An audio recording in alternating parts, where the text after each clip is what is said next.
Olá, turma, seja bem-vinda a mais um encontro da nossa disciplina.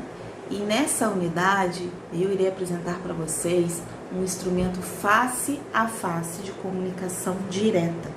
Quando nós apresentamos ali os instrumentos face a face de comunicação direta, nós temos dentre eles a visita domiciliar. É muito importante que nós possamos compreender que a visita domiciliar ela pode ser pensada dentro de diferentes campos de atuação do profissional de serviço social. Mas também torna-se necessário pensar como a nossa atuação, quando nós realizamos uma visita domiciliar, que esta visita ela não represente ali uma postura fiscalizadora, uma postura punitiva, uma postura autoritária, onde nós chegamos até a casa daquela pessoa para justamente fiscalizar, controlar a sua vida.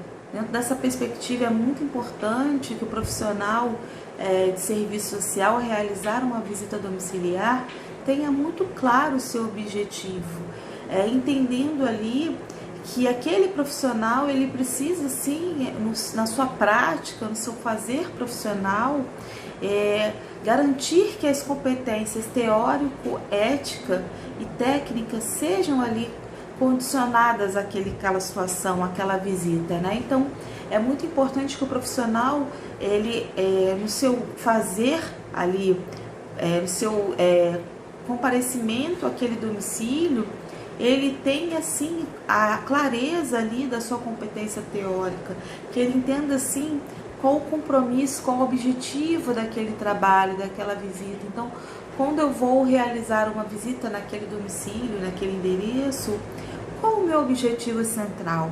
Então, eu vou até aquela residência ali para justamente identificar quais são as razões que levam à evasão escolar daquela criança.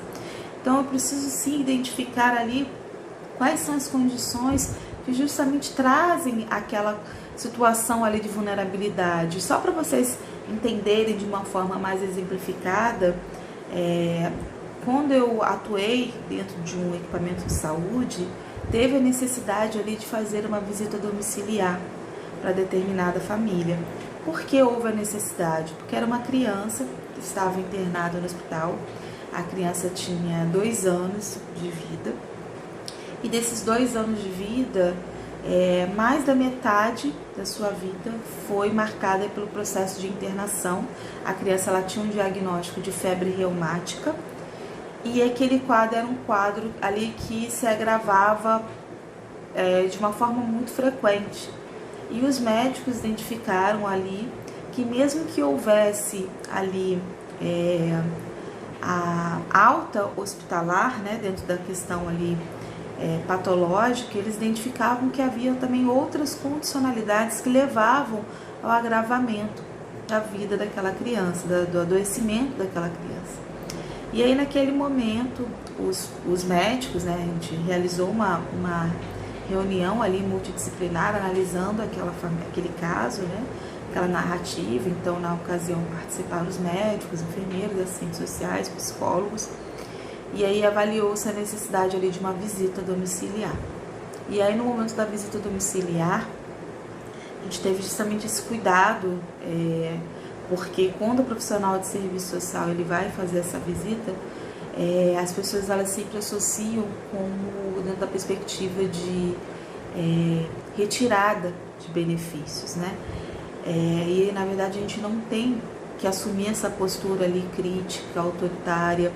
E aí, na verdade, quando nós realizamos aquela visita domiciliar, foi justamente para identificar a realidade daquela família.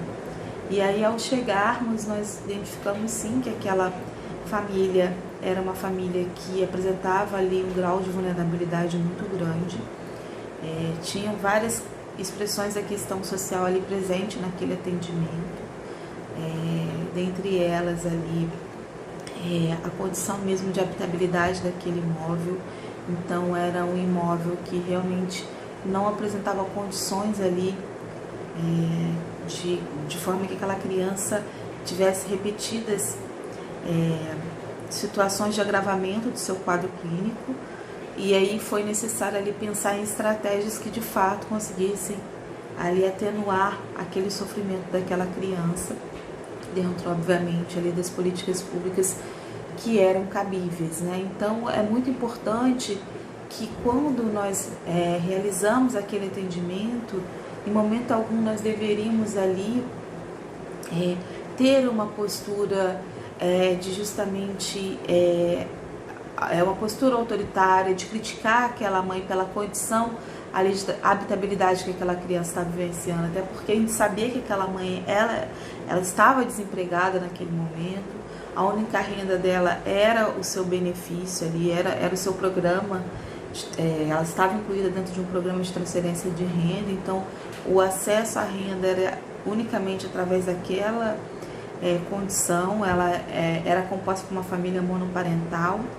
Então, nós observávamos ali que havia toda uma situação de vulnerabilidade que envolvia aquele adoecimento daquela criança. Então, naquele momento, o intuito nosso era justamente buscar ali quais eram as medidas protetivas daquela criança e principalmente também aquela mulher que estava ali naquela condição de vulnerabilidade social. Então, quando nós realizamos aquela visita, justamente para identificar aquela condição de vulnerabilidade ou não, pensando justamente quando nós realizamos uma visita ali dentro da perspectiva de realizar um diagnóstico para um processo de candidatura à adoção, é claro que nós vamos identificar ali situações que fogem daquela característica de vulnerabilidade para aquela criança, para aquele adolescente, né? Mas quando nós realizamos uma visita no intuito de identificar a situação ali que leva à evasão escolar, a situação que leva àquele adoecimento recorrente daquela criança, é muito importante que nós possamos sim identificar quais são os procedimentos relacionados a medidas protetivas que nós poderemos adotar, né? Então é muito importante sim que nós possamos identificar dentro da visita domiciliar, né? Reforçando mais uma vez, a visita domiciliar ela é caracterizada como um instrumento face a face de comunicação direta. É muito importante que nós possamos identificar esse instrumento dentro justamente de uma estratégia fundamental para o nosso processo de avaliação social. Então é muito necessário que nós possamos ali ter muito claro qual o objetivo da nossa visita. E dentro dessa lógica também entendermos quais são os possíveis desdobramentos alcançáveis após aquela visita.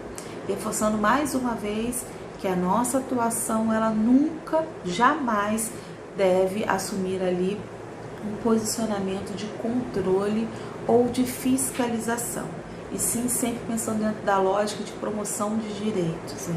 Seja ele essa promoção de direitos ali, entendendo ali dentro da perspectiva protetiva, né? Mas também entendendo ali dentro de uma perspectiva de garantia ali de medidas protetivas, mas também principalmente dentro da perspectiva de promoção ali de informação para aquela população, ok? Um abraço para vocês e até o nosso próximo vídeo. Tchau, tchau.